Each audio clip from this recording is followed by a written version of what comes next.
Hello শিক্ষার্থী বন্ধুরা, SSC পরীক্ষা 2025 ঢাকা বোর্ড ফিনান্স ও ব্যাংকিং এমসিকিউ প্রশ্ন সমাধানে সবাইকে স্বাগতম জানাচ্ছি। তোমরা দেখতে পাচ্ছ আমার হাতে কিন্তু ঢাকা বোর্ডের আজকে অনুষ্ঠিত হওয়া ফিনান্স ও ব্যাংকিং এর ঘ সেটটা রয়েছে। তো যাদের অন্যান্য সেট থেকে পরীক্ষা হয়েছে অবশ্যই কিন্তু মিলিয়ে নিও। তো চলো এখন আমরা সমাধান করব ঢাকা বোর্ড ফিনান্স ও ব্যাংকিং এর এমসিকিউ।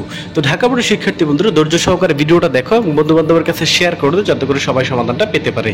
1 নম্বর, মূলধন বাজেটিং নিচের কোনটির সাথে জড়িত? অ্যান্সার হবে কিন্তু বন্ধুরা ক নাম্বার, জমি ক্রয়, এটা হচ্ছে মূলধন বাজেটিং আমরা যেটা বলে থাকি। 2 নম্বর দেখো, আর্থিক প্রতিষ্ঠান হিসেবে সোনালী ব্যাংক, অ্যান্সার হবে ক নাম্বার 1 ও 2। 3 নম্বর দেখো, নিচের কোনটিকে প্রবর্তকের শেয়ার বলে অভিহিত করা হয়? অ্যান্সার হবে গ নাম্বার বিলম্বিত শেয়ার। বিনিয়োগ বাই বার্ষিক নগদ প্রবাহ ইকুয়াল টু নিচের কোনটি? পে ব্যাক সময়, অ্যান্সার ঘ নাম্বার পে ব্যাক সময়। 5 একটা উদ্দীপক ছিল। তো জনাব ফারহান এক্স শাখার কোন ধরনের হিসাব খোলেন? অ্যান্সার ক নাম্বার সঞ্চয়ী হিসাব খোলেন। এটা কিন্তু বন্ধুরা স্থায়ী হিসাব নয়, এটা সঞ্চয়ী হিসাব হবে। ঢাকা বোর্ড দেখো 6 নাম্বার, উদ্দীপকের কোন শাখার হিসাবটি ব্যবসা প্রতিষ্ঠানের জন্য উপযুক্ত? ঘ নাম্বার জেড শাখা। 7 নাম্বার দেখো, উদ্দীপক অনুযায়ী কি হবে? এর অ্যান্সার হবে ঘ নাম্বার 1, 2 ও 3।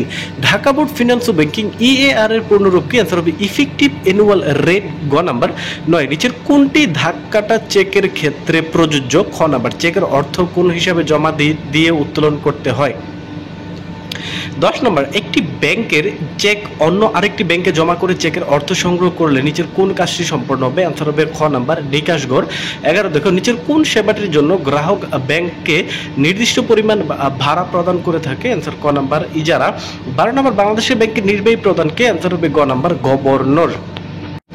13 নম্বর একটা উদ্দীপক ছিল দেখো, এবিসি কোম্পানির মোট মূলধন 100 কোটি টাকা। তো এখানে 13 এবিসি কোম্পানির ঋণ মূলধন কত? অ্যান্সার হবে খ নাম্বার 40 কোটি। 14 কর সমন্বয়কৃত ঋণ মূলধন ব্যয় কত? অ্যান্সার ক নাম্বার 12%।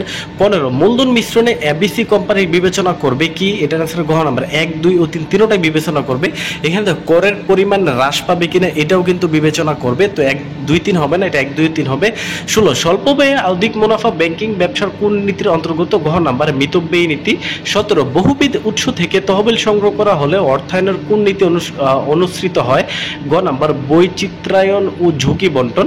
18 দেখো, 1000 টাকা একটি জামা ক্রয় করলে মুদ্রার কাজ করবে? অ্যান্সার খ নাম্বার 1 ও 3।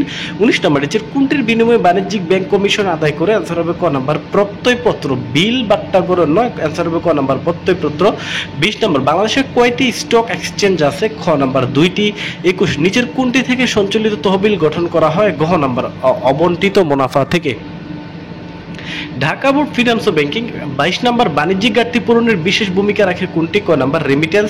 23 নম্বর, অর্থের অন্তঃপ্রবাহের সাথে জড়িত? অ্যান্সার হবে খ নাম্বার পণ্য বিক্রয়। 24 নম্বর, ব্যাংক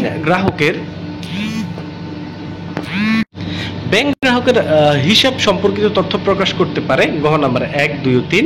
25 দেখো, কোন শতাব্দীতে কাগজি মুদ্রার প্রচলন শুরু হয়? ক নাম্বার 19। 26 বহিস্থ অর্থায়নের দীর্ঘমেয়াদী উৎস কোনটি? অ্যান্সার হবে খ নাম্বার আন্তর্জাতিক মুদ্রা তহবিল। 27 একটা উদ্দীপক ছিল জনাব হোসেন প্রকল্প এক্স গত 3 বছর। তো ওয়াই প্রকল্পটি গড় মুনাফা কত? খ নাম্বার 15%। 28 দেখো, প্রকল্প ওয়াই এর আদর্শ বিচ্যুত কত? অ্যান্সার ক নাম্বার 5%। 29 উদ্দীপক অনুযায়ী কি হবে? অ্যান্সার হবে ঘ নাম্বার 1, 2 ও 3 তিনটাই হবে। 30 নম্বর দেখো, বাণিজ্যিক পত্র বিক্রয়ের জামানত হিসেবে কাজ করে কোনটি? অ্যান্সার হবে গ নাম্বার প্রতিষ্ঠানের সুনাম। প্রতিষ্ঠানের দলিলপত্র নয়, এখানে হবে প্রতিষ্ঠানের সুনাম। তো দিয়ে দিলাম ঢাকা বোর্ড ফিনান্স ও ব্যাংকিং এমসিকিউর 100% সঠিক সমাধান।